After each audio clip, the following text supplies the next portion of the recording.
नमस्कार दोस्तों, स्वागत है आपका अपने YouTube चैनल वीरू एकेडमी में। उम्मीद करता हूं दोस्तों आप लोग सभी मस्त होंगे और अपनी तैयारी सही तरीके से कर रहे होंगे। दोस्तों आज मैं आप लोगों के लिए एक नया टॉपिक लेके आया हूं जिसका नाम है ग्लैंड, जिसको हिंदी में कहते हैं ग्रंथि। क्या कहते हैं? ग्रंथि। यहाँ पे लिख देता हूँ।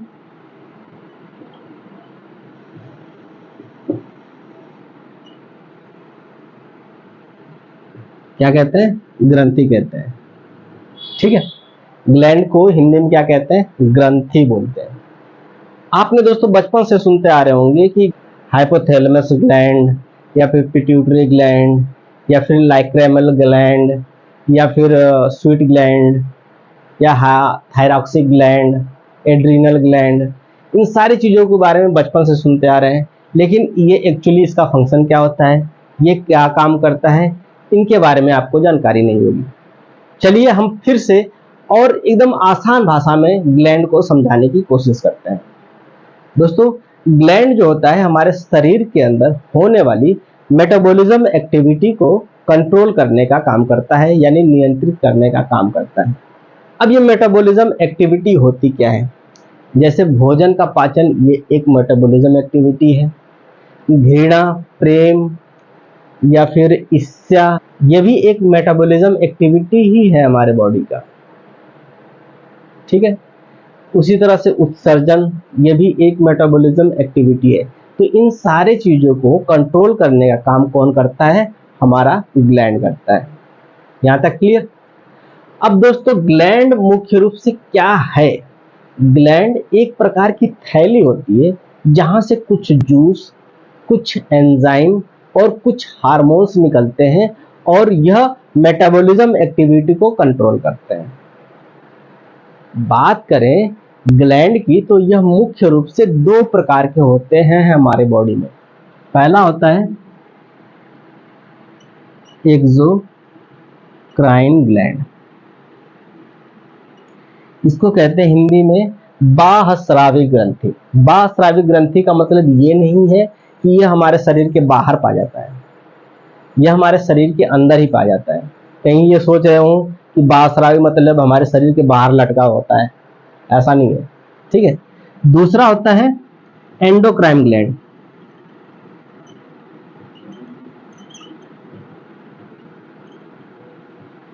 दिखाई दे रहा होगा। एक्सोक्राइन ग्लैंड और एंडोक्राइन ग्लैंड में क्या बेसिक डिफरेंस है, उन डिफरेंस को हम जान लेते हैं। इसको हम मिटा देते हैं। दोस्तों ये स्मार्ट बोर्ड से कम नहीं है हमारा बोर्ड, क्योंकि ये हाथ से ही मिट जाता है और हाथ पे निशान भी नहीं आता है। देख रहे हैं, आ रहा है निशान? निशान भी उतना नहीं आ रहा है। ठीक है, यहाँ पे लिख देता हूं एक्सोक्राइन ग्लैंड और दूसरा होता है एंडोग्लैंड। चलिए इन दोनों का हम बेसिक डिफरेंस जान लेते हैं। आप भी एक जगह नोट डाउन कर लीजिए इन सारी चीजों का। बात करें दोस्तों, जो एक्सोक्राइन ग्लैंड होता है उससे जो जूस निकलता है, यानी जो तरल पदार्थ निकलता है, रसायन निकलता है, वो क्या होता है? एंजाइम होता है। और एंडोक्राइन ग्लैंड से जो तरल पदार्थ निकलता है वो क्या होता है? हार्मोन्स होता है। क्या होता है? हार्मोन्स। अब ये एंजाइम क्या है सर और हार्मोन्स क्या है सर, मेरे कुछ समझ में नहीं आ रहा, ऊपर से जा रहा है। चलिए ऊपर को हम नीचे में लेके आते हैं और आपके माइंड में एंटर कराते हैं इन सारी चीजों को। दोस्तों आपने रसायन विज्ञान पढ़ा होगा, यानी केमिस्ट्री। केमिस्ट्री में आपने देखा होगा एक उत्प्रेरक होता है, कैटलिस्ट होता है। उसका फंक्शन क्या होता है? जब भी वो कोई रिएक्शन हो रही होती है तो उसके रिएक्शन की जो दर होती है, रेट ऑफ रिएक्शन, उसको इंक्रीज कर देता है। कहीं कहीं डिक्रीज भी करता है, ऐसी बात नहीं कि सिर्फ इंक्रीज ही करता है। तो किसी भी रिएक्शन के दर को बढ़ाना या किसी भी रिएक्शन के दर को घटाने का काम कौन करता है? कैटलिस्ट करता है, उत्प्रेरक करता है, लेकिन रिएक्शन में भाग नहीं लेता है। ठीक उसी प्रकार हमारे बॉडी में जो बायो कैटलिस्ट का काम करता है वह कौन सा करता है? एंजाइम करता है।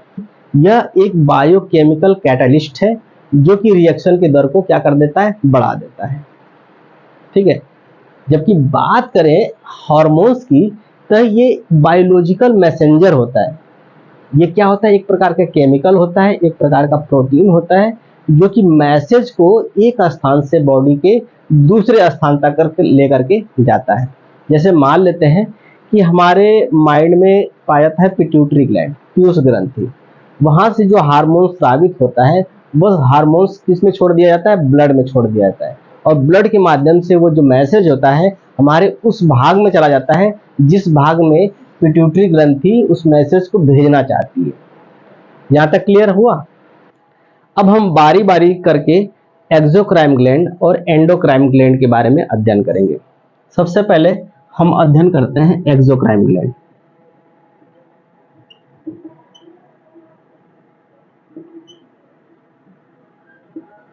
बाह्यस्रावी ग्रंथि, क्या कहते हैं इसको? बाह्यस्रावी ग्रंथि। इसमें सबसे पहला जो ग्रंथि हो जाएगा उसे कहते हैं गैस्ट्रिक ग्लैंड।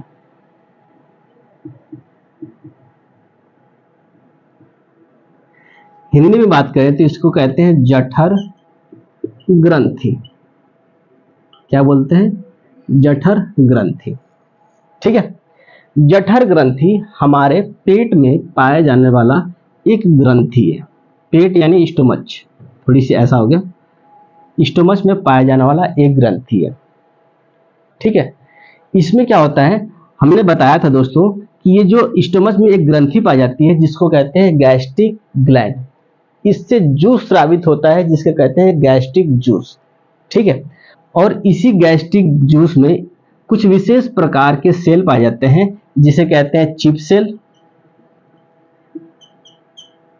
और ऑक्जेंटिक सेल। क्या कहते हैं? चिप सेल और ऑक्जेंटिक सेल। चिप सेल क्या स्रावित करता है?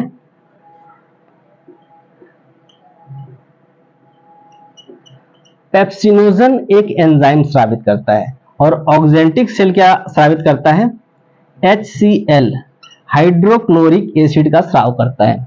तो दोस्तों आपके माइंड में एक प्रश्न जनरेट हो रहा होगा कि ये जो HCl है ये हमारे स्टमक में पाया जाता है, तो क्या यह हमारे स्टमक को भी खराब कर सकता है? बिल्कुल नहीं, क्योंकि हमारे स्टमक के ऊपर एक विशेष प्रकार की लेयर पाई जाती है जिसे कहते हैं म्यूकस। म्यूकस लेयर क्या करती है? इसके प्रभाव को नेग्लेक्ट कर देती है, यानी जीरो कर देती है। इस वजह से हमारे पेट पे इस HCl का कोई प्रभाव नहीं पड़ता है। अब हम मुद्दे पे आते हैं। चिप सेल क्या जनरेट करता है? पेप्सिनोजन और प्रोरेनिन। पेप्सिनोजन और प्रोरेनिन दोनों ही एक्टिव फॉर्म में होते हैं, यानी अक्रिय फॉर्म में होते हैं। जैसे ही मान लीजिए पेट है, पहले पेप्सिनोजन आया, फिर प्रोरेनिन आया और इसके बाद HCl भी आ गया। ठीक है। तो जब ये HCl आ गया तो ये सारे मिल जाते हैं, और जैसे ही मिलते हैं तो पेप्सिनोजन किस में कन्वर्ट हो जाता है? पेप्सिन में। और प्रोरेनिन किस में कन्वर्ट हो जाता है? रेनिन में। ठीक है। तो पेप्सिनोजन पेप्सिन में और प्रोरेनिन रेनिन में कन्वर्ट हो जाता है, और यह दोनों एक एंजाइम होते हैं और यह दोनों एक्टिव एंजाइम होते हैं। ठीक है। तो इस प्रकार दोस्तों गैस्ट्रिक ग्लैंड जो होता है एक प्रकार का एक्सोक्राइन ग्लैंड होता है जिसके अंदर से पेप्सिन और रेनिन नामक दो एंजाइम निकलते हैं, और इनका फंक्शन होता है प्रोटीन को पेप्टाइड में कन्वर्ट करना। अब ये पेप्टाइड है क्या दोस्तों? पेप्टाइड होता है प्रोटीन का आंशिक पाचन, एक फॉर्म होता है प्रोटीन का। मान लीजिए कि ये बहुत बड़ा टुकड़ा था, उसको तोड़ करके छोटे छोटे टुकड़ों में कन्वर्ट कर दिया, इसी को कहते हैं पेप्टाइड। ये प्रोटीन है और इसको पेप्टाइड में कन्वर्ट कर दिया गया। बाकी इसका फर्दर डाइजेशन होगा जिसमें पेप्टाइड से अमीनो एसिड में कन्वर्ट हो जाएगा, और इस प्रकार प्रोटीन का पूर्ण रूप से डाइजेशन हो जाएगा। तो आपने देखा दोस्तों कि जो गैस्ट्रिक ग्लैंड है यानी जठर ग्रंथि है, वह एक प्रकार का एक्सोक्राइन ग्लैंड है। यहां तक क्लियर? इसको मिटा दूं, इसका स्क्रीनशॉट ले लीजिए आप। अब हम इसको मिटा करके एक दूसरे ग्लैंड के बारे में चलते हैं, दूसरे ग्लैंड के बारे में चर्चा करते हैं। दूसरा ग्लैंड है दोस्तों, इसको मिटा देता हूं,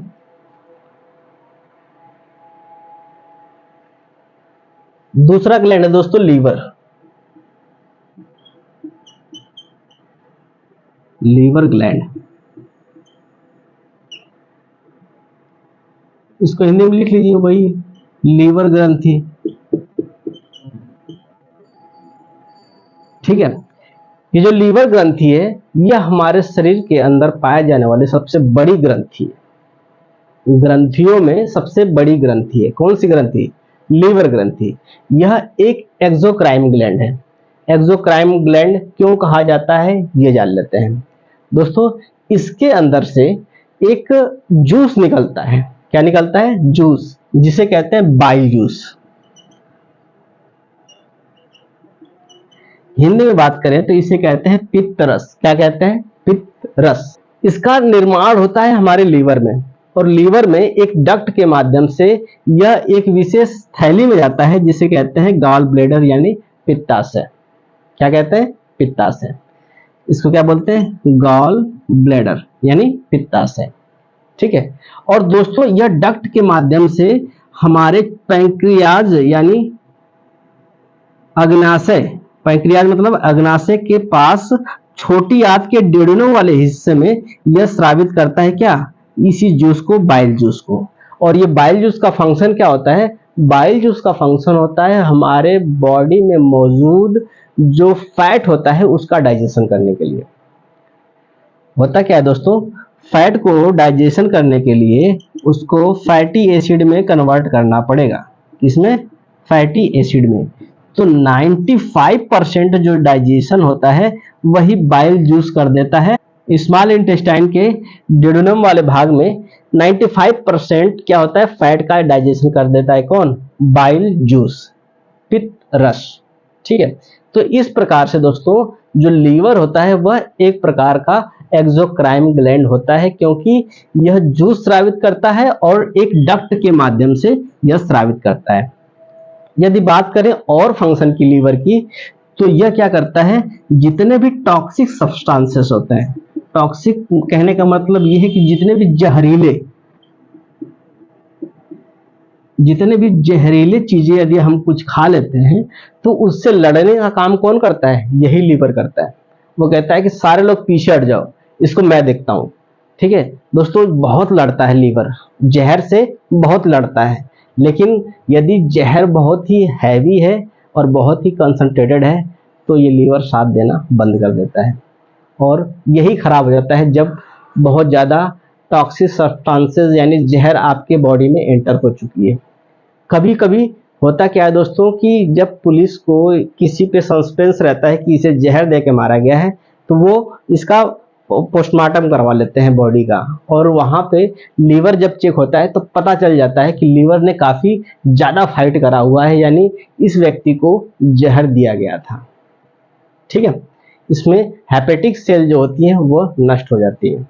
इसमें एक विशेष प्रकार की सेल पाई जाती है जिसे कहते हैं हेपेटिक सेल, और हेपेटिक सेल के अंदर सेंट्रोसोम बहुत ही अधिक मात्रा में पाया जाता है। इसी वजह से इस लीवर के अंदर रीजनरेशन यानी पुनर्निर्माण की जो प्रोबेबिलिटी है या फिर कैपेसिटी है वह बहुत ही ज्यादा होता है। यहां तक क्लियर? यदि और बात करें लीवर का, तो यह हमारे बॉडी का एक स्टोर रूम है। स्टोर रूम क्यों कहा जाता है? जितने भी विटामिन होते हैं, ठीक है, विटामिन बी और विटामिन सी को छोड़ करके, क्योंकि यह क्या होता है? यह पानी में घुलनशील होते हैं। ठीक है, बाकी जितने भी होते हैं ए, डी, ई, के, ये सारे किसमें घुलनशील है? फैट में। किसमें? फैट में। और ये फैट कहाँ इकट्ठा रहता है? इसी लीवर में इकट्ठा रहता है। इसी लीवर में इकट्ठा रहता है। जितने भी फैट होते हैं यही लीवर में स्टोर हो जाते हैं। ठीक है, तो लीवर में स्टोर होने की वजह से ये यदि ज्यादा हो जाता है तो ये क्या करता है? पहले तो एब्डोमेन में आपका फैट को एडजस्ट करने की कोशिश करेगा, इसलिए जिसका लीवर प्रॉपरली फंक्शन नहीं कर रहा होता है वो फैट बनाते बनाते क्या होता है? एब्डोमेन को बाहर निकाल देता है, और कभी कभी वही फैट लीवर के ऊपर चढ़ने लगता है जिसे कहते हैं फैटी लीवर। क्या कहते हैं? Fatty liver. यहां तक क्लियर है? एक और फंक्शन होता है दोस्तों लीवर का। लीवर जो होता है इसको मिटा देता हूं। हमारे शरीर में जितने भी नाइट्रोजनस वेस्ट होते हैं, जैसे अमोनिया सबसे बड़ा काम करता है। अमोनिया जो होता है, अमोनिया हमारे शरीर में एक नाइट्रोजनस वेस्ट है। इसको बाहर निकालना बहुत ही जरूरी होता है। यदि ये बाहर नहीं निकाला तो हमारे शरीर में क्या हो जाएगा, जहर फैल जाएगा। तो इसको बाहर निकालना बहुत ही जरूरी हो जाता है। लेकिन अमोनिया जब इस फॉर्म में रहता है तो उसे ब्लड में नहीं मिला सकते। तो यही लीवर भाई साहब क्या करते हैं, इस अमोनिया को यूरिया में कन्वर्ट कर देते हैं। किसमें, यूरिया में, यूरिया में बदल देते हैं। किसमें बदल देते हैं, यूरिया में। अब यूरिया ब्लड में घुलनशील है और अमोनिया को यूरिया में कन्वर्ट करके किसमें भेज दिया जाता है, ब्लड में भेज दिया जाता है। और ये ब्लड जो होता है, ये ब्लड जो होता है वो रीनल आर्टरी के माध्यम से कहां जाता है, किडनी में जाता है। और ये किडनी में इस यूरिया का फिल्ट्रेशन करके यूरिन के माध्यम से इसको बाहर निकाल दिया जाता है और बाकी जो शुद्ध रक्त होता है उसको दोबारा बॉडी में भेज दिया जाता है। तो दोस्तों यह एक तरह से अमोनिया जो एक नाइट्रोजनस वेस्ट होता है, यूरिया एक नाइट्रोजनस वेस्ट होता है, उसे शरीर से बाहर निकालने में भी मदद करता है। ठीक है दोस्तों, तो देख लिया लीवर का क्या क्या फंक्शन होता है। एक और फंक्शन होता है, वो क्या होता है, लीवर जो होता है, लीवर जो होता है जब हमारे शरीर में एक्स्ट्रा ग्लूकोज होता है, एक्स्ट्रा ग्लूकोज,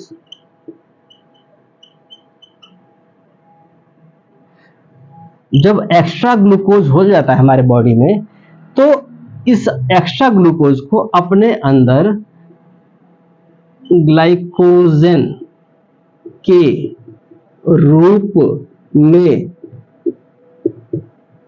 स्टोर कर लेता है। यानी जब हमारे बॉडी में एक्स्ट्रा ग्लूकोज आता है, एक्स्ट्रा ग्लूकोज हो जाता है, तो उसको ग्लाइकोजन के रूप में अपने अंदर स्टोर कर लेता है। और जब ग्लूकोज की कमी होती है हमारी बॉडी में, तो इसी ग्लाइकोजन को दोबारा ग्लूकोज में कन्वर्ट करके हमारे बॉडी को एनर्जी दे देता है।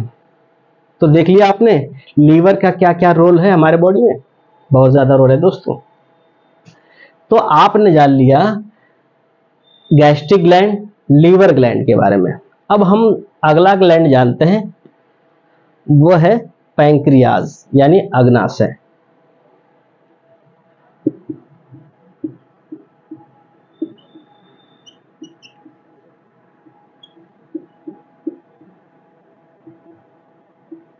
इसे कहते हैं अग्नाशय, पैंक्रियाज।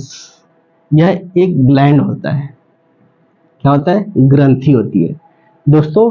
यह एकमात्र ऐसी ग्रंथि होती है जो एक्सोक्राइन और एंडोक्राइन, बाह्यस्रावी और अंतःस्रावी दोनों प्रकार के ग्लैंड के रूप में काम करती है। सबसे पहले बात कर लेते हैं एक्सोक्राइन ग्लैंड की तरह यह कैसे काम करती है, एक्सो की तरह कैसे काम करती है।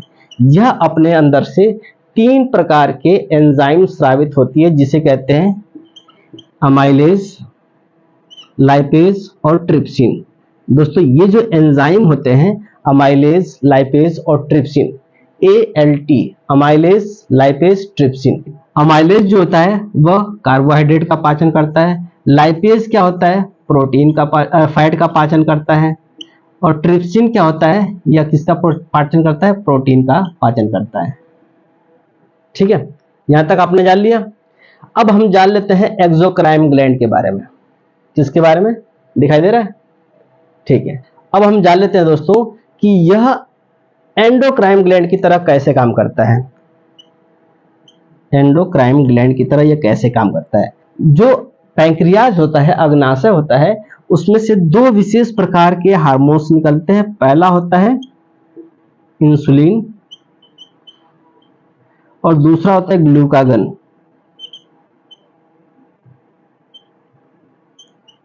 ग्लूकागन। अब हम जान लेते हैं इंसुलिन का फंक्शन क्या होता है। जब हमारे शरीर में जो ग्लूकोज होता है उसका लेवल बहुत ही अधिक हो जाता है, उस कंडीशन में उसको लीवर में स्टोर करने की जरूरत पड़ती है। तो लीवर भाई साहब कहते हैं कि मैं तो इसको लूंगा नहीं, क्योंकि ये ग्लूकोज है, जब तक ये ग्लाइकोजन में कन्वर्ट नहीं होगा तब तक मैं अपने अंदर नहीं ले सकता, आई एम सॉरी। तो ये इंसुलिन भाई साहब क्या करते हैं, कि उस ग्लूकोज को ग्लाइकोजन में कन्वर्ट कर देते हैं। जैसे ही ग्लूकोज ग्लाइकोजन में कन्वर्ट हुआ वह लीवर में स्टोर हो जाता है और हमारे बॉडी में शुगर का लेवल जो होता है वो कंट्रोल हो जाता है। कभी कभी यह इंसुलिन स्रावित होना बंद हो जाता है, तो उस कंडीशन में शुगर के मरीज हो जाते हैं लोग बाग, और शुगर को कंट्रोल करने के लिए इंसुलिन का इंजेक्शन लगाते हैं। इंसुलिन में यही इंसुलिन हार्मोन्स हम डालते हैं इंजेक्शन के माध्यम से। यहाँ तक क्लियर? दोस्तों, जो ग्लूकागन होता है, मान लेते हैं हमारे शरीर में ग्लूकोज की बहुत ही ज्यादा कमी हो गई, उस कंडीशन में क्या करता है, ये ग्लूकागन कहता है भाई साहब एक काम करिए कि शरीर में ग्लूकोज की कमी हो गई है, एक काम करिए कि आप ग्लूकोज वापस कर दीजिए। तो ये कहता है कि हम तो वापस करेंगे नहीं, क्योंकि यह ग्लूकागन में कन्वर्ट हो चुका है। तो ये क्या करता है, ग्लूकागन क्या करता है, लीवर में मौजूद ग्लाइकोजन को ग्लूकोज में कन्वर्ट कर देता है। अब जैसे ही कन्वर्ट करेगा ग्लूकोज में, लीवर अपने अंदर से भगा देगा, जाओ भाई अब तुम हमारे कैटेगरी के बंदे नहीं हो, ठीक है। तो इस वजह से वो जो ग्लूकोज होता है पूरे बॉडी में फैल जाता है और हमारे शरीर में जो ग्लूकोज का कमी होती है उस कमी को पूरा कर लिया जाता है, ठीक है। तो इस प्रकार से जो पैंक्रियाज है वो एक्सोक्राइन ग्लैंड की तरह और एंडोक्राइन ग्लैंड की तरह, दोनों ग्लैंड की तरह काम करता है। ये अक्सर एग्जाम में यहां से प्रश्न पूछे जाते हैं दोस्तों। तो कौन सा एंजाइम स्रावित होता है कौन सा एंजाइम स्रावित होता है एक्सोक्राइन ग्लैंड से? पहला होता है अमाइलेज, दूसरा होता है लाइपेज और तीसरा होता है ट्रिप्सिन। ध्यान देना दोस्तों, अमाइलेज जो होता है एक लार में भी निकलता था जिसे कहते हैं स्लाइवरी अमाइलेज, जो स्टार्च का पाचन करता था। ठीक वही वाला अमाइलेज यहाँ पे है, लेकिन इसको सिर्फ अमाइलेज कहेंगे क्योंकि यह पैंक्रियाज में उत्पन्न होता है। यहाँ लाइपेज फैट का पाचन करेगा, ट्रिप्सिन प्रोटीन का पाचन करेगा, और बाकी जो एंडोक्राइन ग्लैंड की तरह काम करेंगे इंसुलिन और ग्लूकागन, ये आपको मैंने बता दिया है। दोस्तों, इसके बारे में मैं ऑलरेडी एक्सप्लेन कर चुका हूं अपने डाइजेशन सिस्टम वाले लेक्चर में। जिसने मेरा वो वाला वीडियो नहीं देखा है तो मेरे चैनल के प्लेलिस्ट में सारे डाइजेशन से रिलेटेड वीडियो मौजूद हैं, वहां पे आप विजिट करके देख सकते हैं। आगे बढ़ते हैं, अगला ग्लैंड कौन सा है?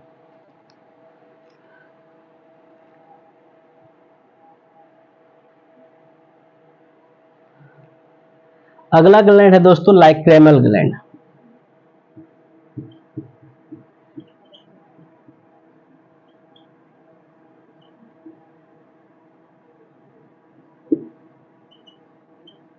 लाइक्रेमल ग्रंथि। लाइक्रेमल ग्रंथि का काम क्या होता है? आंसू आंखों से आती है ना, लहू बन के आंसू। दोस्तों, कितना बेकार गाना बना दिया है ये। हालांकि गाना सुकून देता है, लेकिन बायोलॉजी के कंसेप्ट से देखें तो यह क्या है, एक एक्सोक्राइन ग्लैंड है, और एक्सोक्राइन ग्लैंड से कभी रक्त का संबंध होता ही नहीं है, क्योंकि एक्सोक्राइन ग्लैंड से जितने भी जूस या एंजाइम निकलते हैं रक्त में मिलते ही नहीं है। तो लहू बन के आंसू निकलने लगे हैं, कैसे हो सकता है? नहीं हो सकता ना, ठीक है। हालांकि गाना क्या होता है, सुकून देता है और एक प्रकार से माइंड को रिलैक्स करने का काम करता है, सुनना चाहिए। तो लाइक्रेमल ग्लैंड क्या होता है, आंसू का निर्माण करता है। अगला ग्लैंड की बात करें,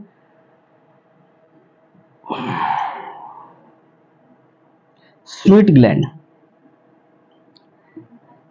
जब भी हमारे शरीर में टेम्परेचर बढ़ता है, आपको पसीना दिख रहा होगा ऐसे, तो जैसे ही हमारे बॉडी का टेम्परेचर बढ़ा तो उस टेम्परेचर को मेंटेन करने के लिए जो ये स्वीट ग्लैंड है, यानी जो ये स्वीट ग्लैंड है दोस्तों, ये क्या करता है, पसीना निकालने लगता है। क्या निकालता है? पसीना निकालता है, और पसीना के माध्यम से हमारी जो बॉडी का टेम्परेचर होता है वो मैनेज हो जाता है, ठीक है। तो पसीना निकालने का काम कौन करता है? स्वीट ग्लैंड, यानी पसीना वाली ग्रंथि करती है। चलिए अगले ग्लैंड की बात कर लेते हैं। यहां तक दिखाई दे रहा है?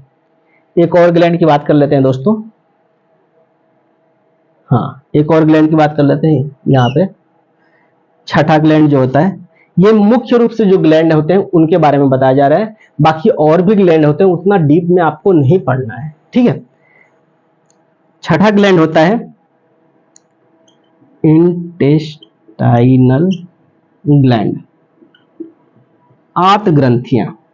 ठीक है, इसके बारे में मैं यहाँ पे थोड़ी सी समझा देता हूँ। आत ग्रंथियां की यहाँ पे समझा देता हूँ आपको। ये जो इंटेस्टाइन होती है, इसमें एब्जॉर्प्शन का काम होता है। ठीक है, अवशोषण का काम होता है। ये हमारा भोजन आता है। ठीक है, और इस विलाई के माध्यम से इसमें मौजूद पोषक तत्वों को एब्जॉर्ब कर लिया जाता है भोजन में। और ठीक यहीं पे नीचे की तरफ एक ग्लैंड पाया जाता है जिसे कहते हैं इंटेस्टाइनल ग्लैंड। इंटेस्टाइनल ग्लैंड ये क्या करता है कि यहां से 3 प्रकार के एंजाइम स्रावित करता है। एक का नाम है माल्टेज, दूसरे का नाम है सुक्रोज और तीसरे का नाम है लैक्टोज। ठीक है, माल्टेज माल्टोज का पाचन करता है, सुक्रेज जो होता है सुक्रोज का पाचन करता है, और लैक्टेज जो होता है लैक्टोज का पाचन करता है, जो दूध में पाया जाने वाला एक प्रकार का कार्बोहाइड्रेट्स है। दोस्तों ये रहा सारे एक्सोक्राइन ग्लैंड। कल हम जानेंगे एंडोक्राइन ग्लैंड यानी अंतःस्रावी ग्रंथियों के बारे में। तो आज के लिए बस इतना ही, मिलेंगे कल नए उमंग, नए तरंग और नए जोश के साथ। तब तक के लिए जय हिंद।